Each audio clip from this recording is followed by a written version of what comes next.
Bonjour à tous, c'est David, bienvenue dans cette nouvelle vidéo. Aujourd'hui, je vais vous répondre à la question que plusieurs personnes m'ont posée.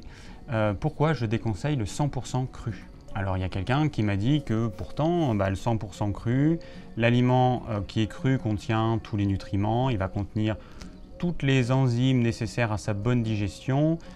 Idéalement, on devrait tous manger que du cru. Alors, ça, c'est la théorie. Je suis d'accord, la théorie, elle est belle, mais est-ce que pour autant, elle est vérifiable? Est-ce qu'elle est vérifiable sur tout le monde ou sur un grand nombre de personnes? Donc ma réponse, elle est simple. On fait manger que du cru à plein de personnes et on voit ce que ça donne. Alors j'ai 20 années d'expérience, j'ai vu des gens manger tout type d'alimentation, j'ai vu un petit peu ce que ça donnait. Et c'est pour ça qu'aujourd'hui, je peux dire que dire à tout le monde de manger que du cru, ça va poser des problèmes à certains et ça va être bénéfique, voire très bénéfique à d'autres personnes. Donc moi je ne peux pas conseiller à tout le monde de manger 100% cru parce que je sais que ça va poser problème à certaines personnes. Et ce qui se passe généralement, c'est que les personnes à qui ça pose problème, c'est celles qui sont attirées vers 100% cru, alors que ceux qui auraient tendance à pouvoir supporter ça, eux, ils ne voudront surtout pas ça. Ils voudront manger beaucoup de viande, beaucoup de glucides. C'est les tempéraments sanguins souvent qui aiment la bonne bouffe. Eux, vous leur mettez du végétal, du cru, ça leur pose pas de problème. Par contre, il y a d'autres tempéraments qui, dans leur tête, ils pensent que le cru c'est bon, simplement ils oublient que leur corps n'est peut-être pas capable de suivre un tel régime alimentaire, et ceux-là ils vont se rendre malades. Il faut savoir que manger que du cru, ça implique un travail digestif supplémentaire. Déjà, il va falloir réchauffer l'aliment. Vous allez manger une carotte, votre carotte elle est à température ambiante, fait 20 degrés ou 25 degrés, il va falloir l'amener à température du corps pour qu'elle puisse être digérée. Ensuite, il y a le problème de la mastication. Est-ce que vous allez mastiquer suffisamment votre légume pour qu'il puisse être dégradé? Ce qui se passe dans la réalité, c'est que c'est jamais insuffisamment mastiqué. Donc vous allez avoir des petits bouts qui vont pas être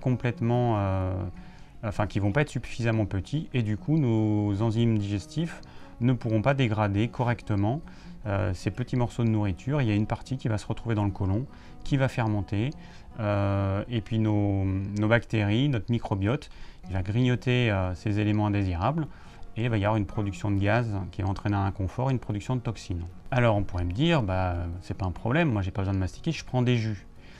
Alors là c'est vrai que le jus, ce qui est vraiment bien, c'est qu'on retire les fibres, et puis le procédé, alors si vous prenez un extracteur, pas une centrifugeuse qui va oxyder le jus, et puis évidemment pas un blender qui ne fait que de faire une soupe crue en fait, qui maintient les fibres, mais c'est vraiment pas ce que je conseille. Donc vous prenez un extracteur, les cellules végétales vont être écrasées, elles vont éclater, et du coup le liquide intracellulaire des cellules, c'est ça qu'on va récolter, c'est ça qui nous intéresse, c'est ça qui contient les nutriments, donc ça c'est vraiment top. Sauf que je vous encourage à en faire l'expérience. Si vous prenez trop de jus de légumes, vous allez voir qu'à un moment donné, votre corps il va saturer, en tout cas certains tempéraments, ils vont voir qu'ils vont saturer et qu'ils vont mettre autant un verre, ils vont bien le digérer, c'est-à-dire qu'ils vont sentir qu'au bout d'1 à 2 heures, la faim revient, ils sont bien, et puis si vous en prenez trop, vous allez voir que il va vous falloir des heures et des heures et des heures pour arriver simplement à ce que votre jus de légumes il sorte de l'estomac, parce que ça demande beaucoup d'énergie en fait, même sous forme de jus, ça va demander beaucoup d'énergie, et puis ça risque d'éteindre notre feu digestif.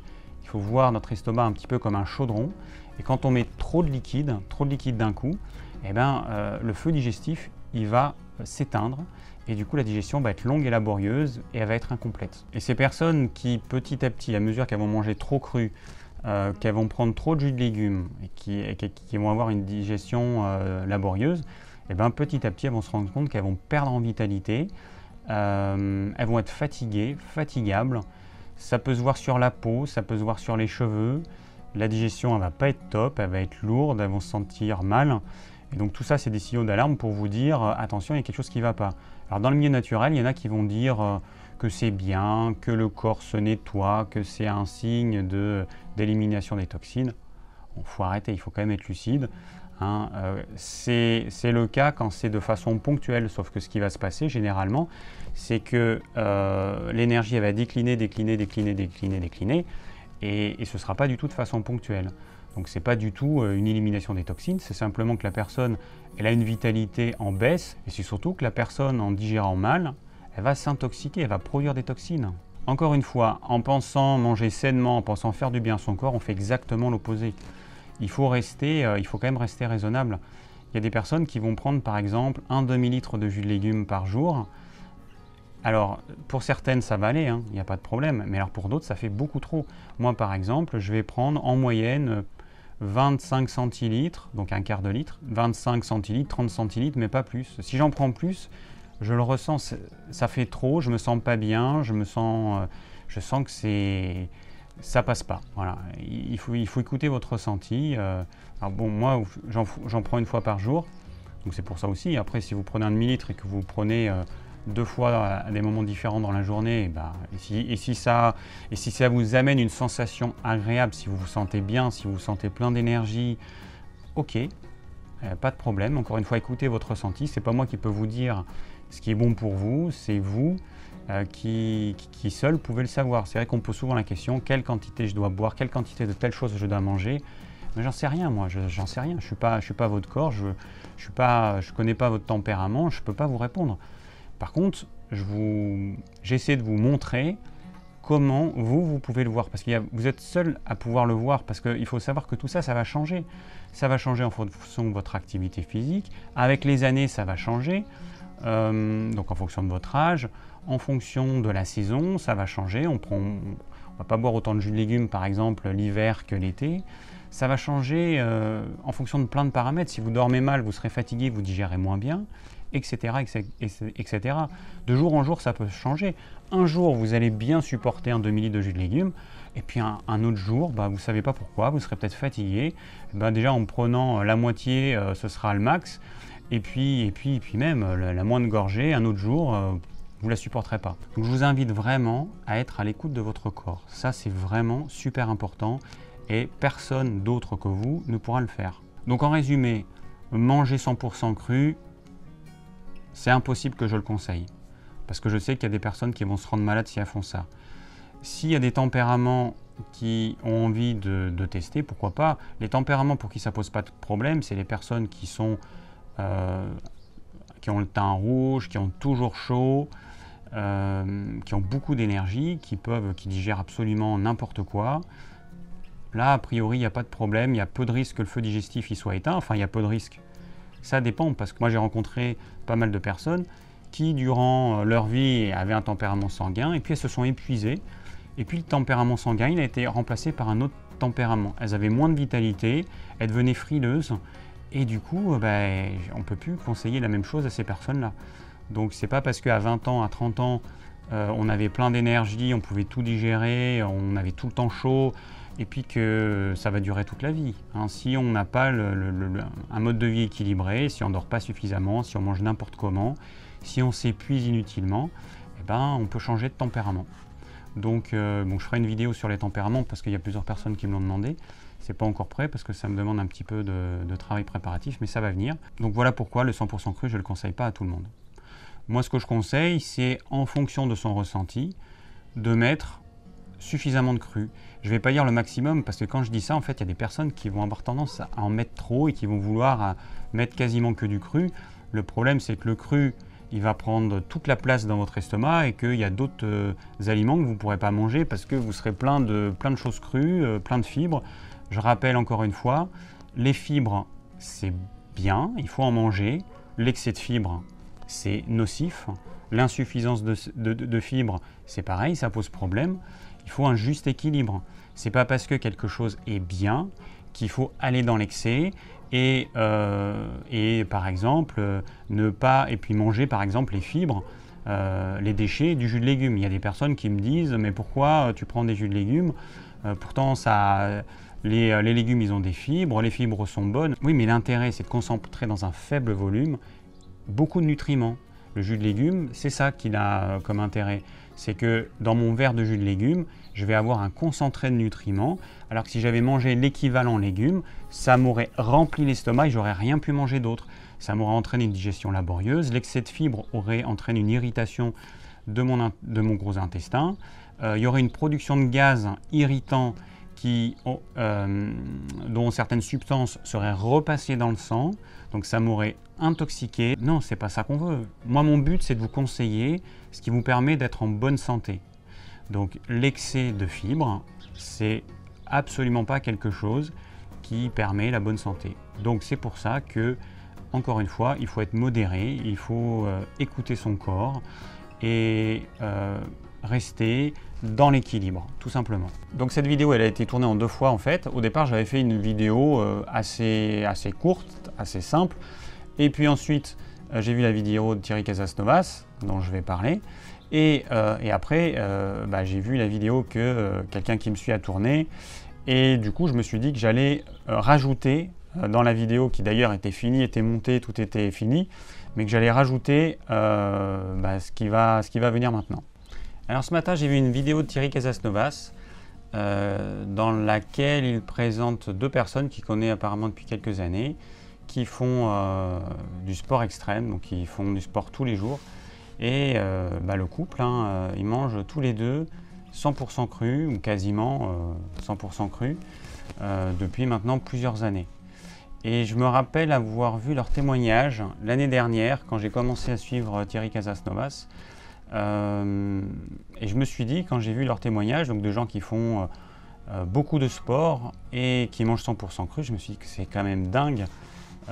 C'est quand même dingue ce qu'on arrive à faire. Et je me suis dit, un peu bêtement peut-être, si ils arrivent à faire tout ce sport en ne mangeant que cru, le cru, ça peut être que bon pour moi. Et du coup, je suis parti dans l'optique de retester, parce que j'avais déjà mangé que du cru il y a pas mal d'années.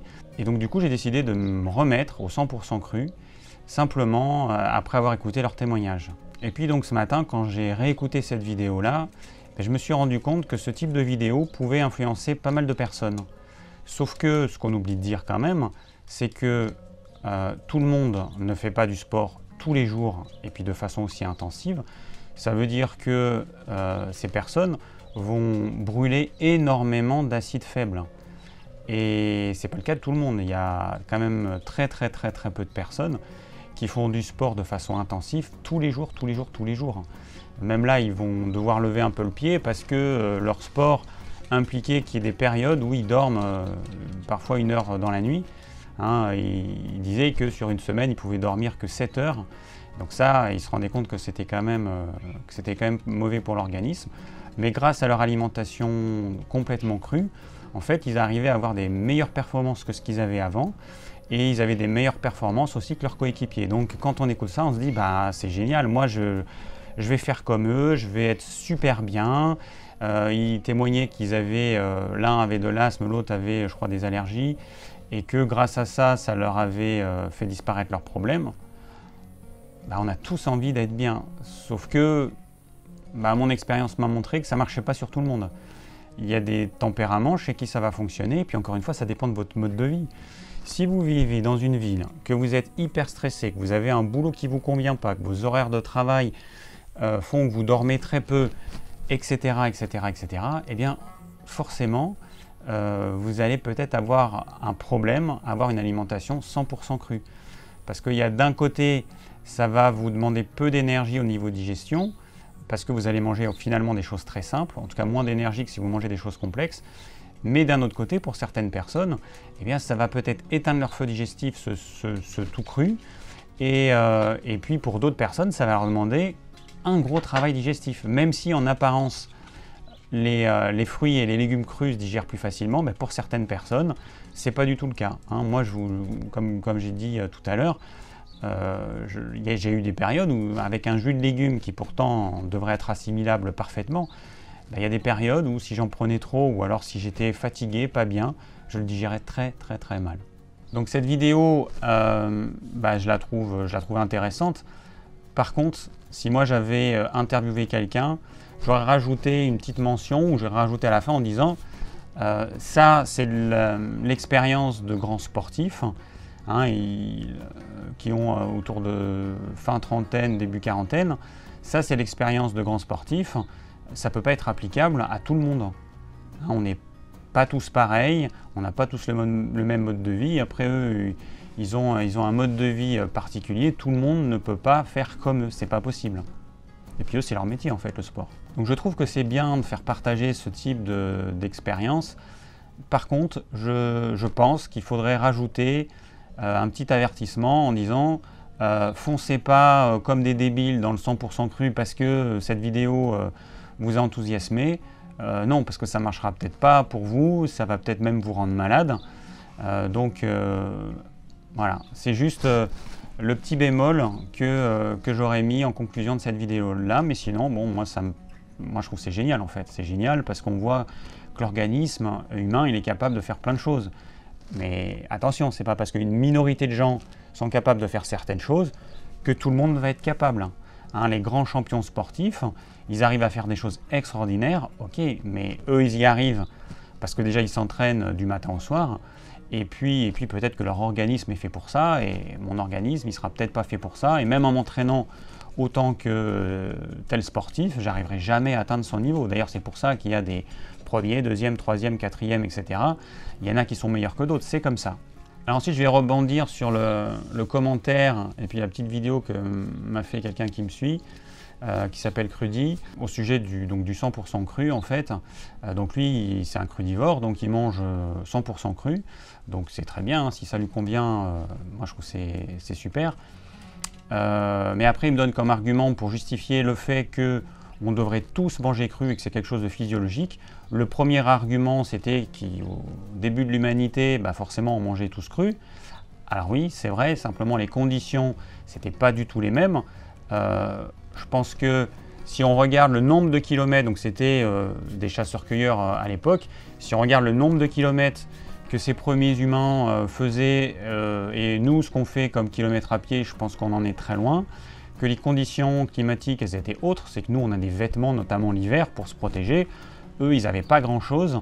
Et du coup, leur organisme, il était infiniment plus fort que le nôtre. Est-ce que nous, l'hiver, est-ce qu'on est capable de se doucher dehors avec de l'eau glacée? Eux, c'est ce qu'ils faisaient. Hein. Donc c'est vrai que leur organisme, il était extrêmement fort. Ils avaient une grande activité physique. Et puis, il y avait probablement des choses différentes à cette époque-là qu'aujourd'hui. Donc c'est impossible de comparer le mode de vie de cette époque-là au mode de vie d'aujourd'hui pour justifier le fait qu'on aurait tous être 100% crudivores aujourd'hui. Non, ça ne tient pas la route pour moi. C'est complètement différent. Aujourd'hui, la maladie numéro 1 pour moi, en dehors de l'alimentation, c'est le stress. Les gens, ils sont tellement stressés qu'ils se bouffent de l'intérieur. Ça, c'est vraiment le problème numéro 1. Et du coup, ces personnes-là qui se bouffent par le stress ont beaucoup moins de vitalité que les hommes d'il y a 100 000, 200 000 ans. Et du coup, il faut apporter une alimentation qui sera peut-être plus facile à digérer. C'est clair que des légumes cuits seront plus faciles à digérer que des légumes crus. Alors l'autre argument qu'il donne, c'est le phénomène de la leucocytose, c'est-à-dire que lorsqu'on va manger un aliment cuit, notre corps il va produire certaines cellules immunitaires. Alors moi j'ai appris ça quand j'ai fait mes études de naturopathie il y a plus de 20 ans, mais là encore, ce n'est pas un argument qui va justifier le fait qu'il faut manger 100% cru. C'est juste une corrélation. C'est-à-dire que quand on mange cuit, on se rend compte qu'il y a une production de leucocytes. En fait, il faut comprendre la notion de corrélation. C'est un petit peu comme si je vous disais que je me suis rendu compte que toutes les personnes qui ont diabète de type 2, elles boivent au moins un verre d'eau par jour.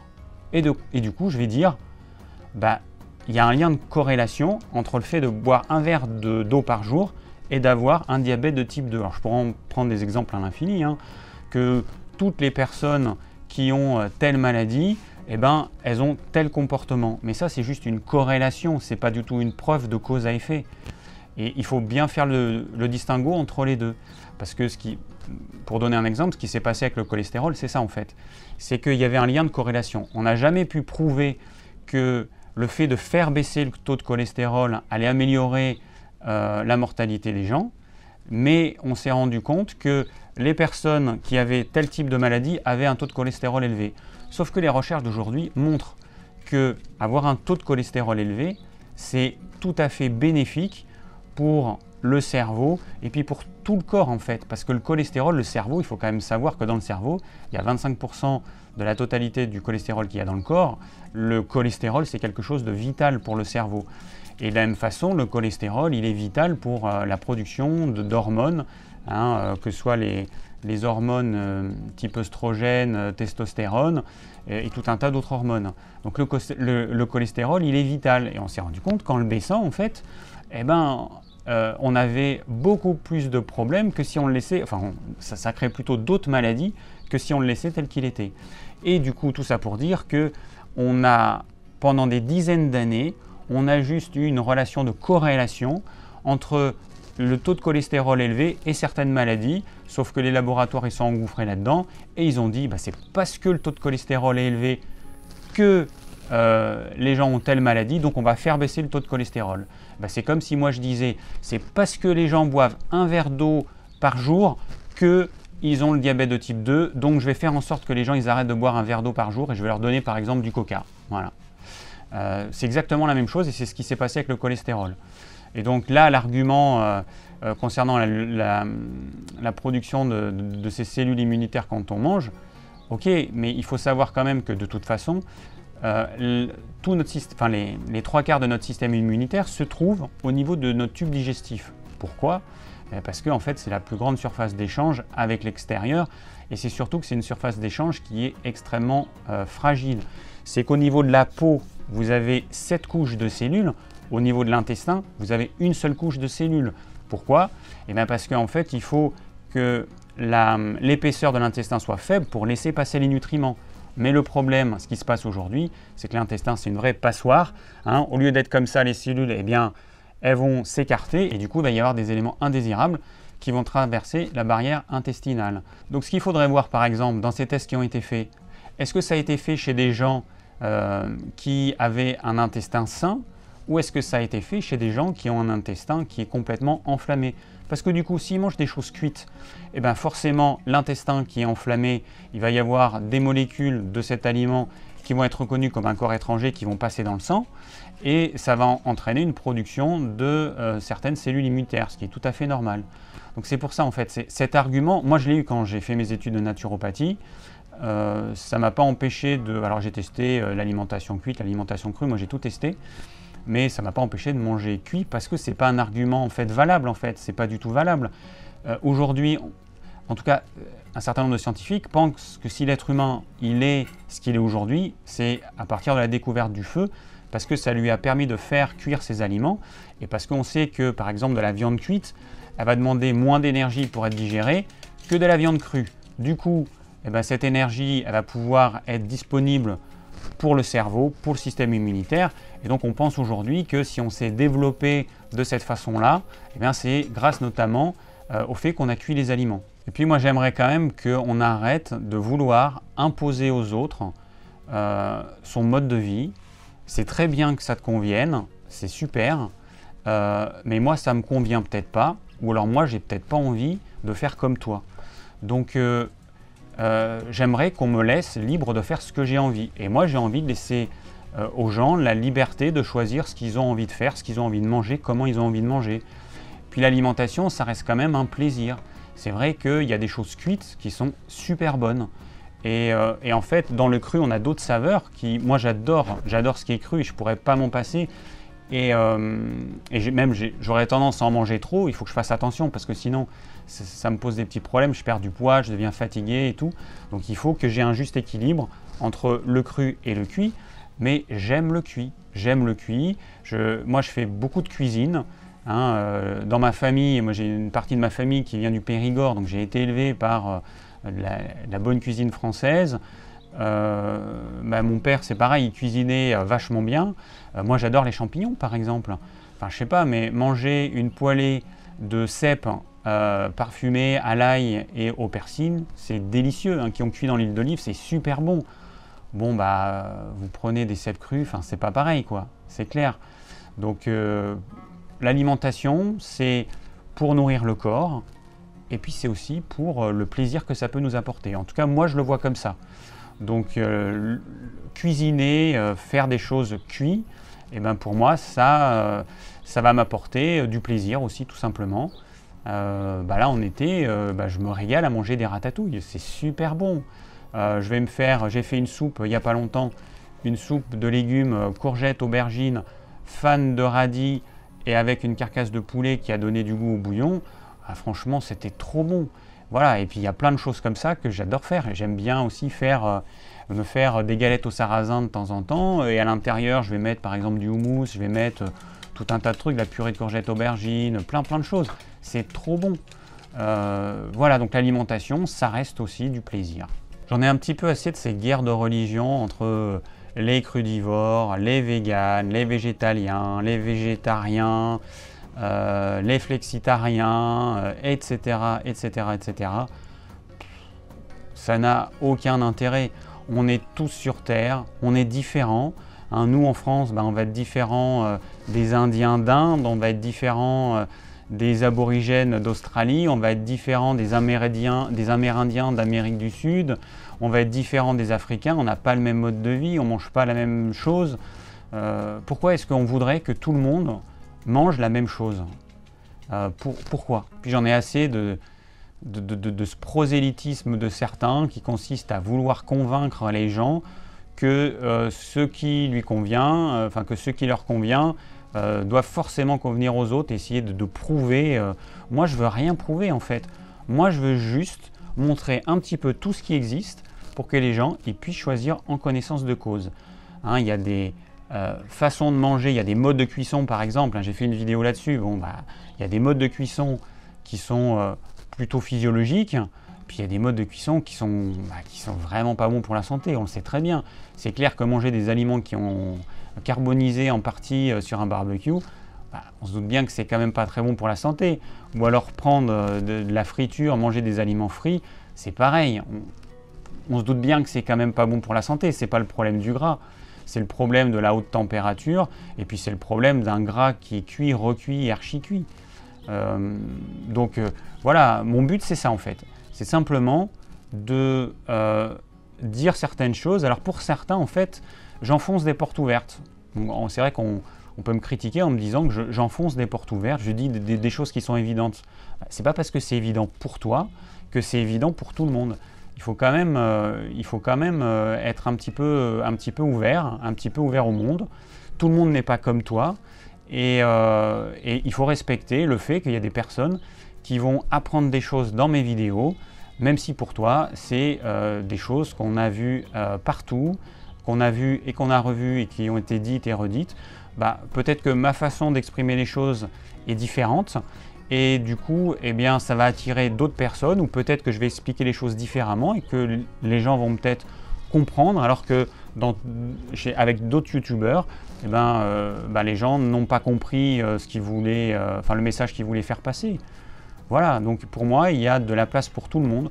Moi, je suis là pour partager mes connaissances, partager mon expérience. Merci d'avoir suivi cette vidéo. J'espère encore une fois qu'elle vous aura plu et que vous aurez compris pourquoi je déconseille le 100% cru. Si vous avez des questions, n'hésitez pas à les laisser en commentaire.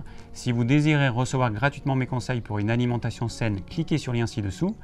Et je vous dis à très bientôt pour de nouvelles vidéos.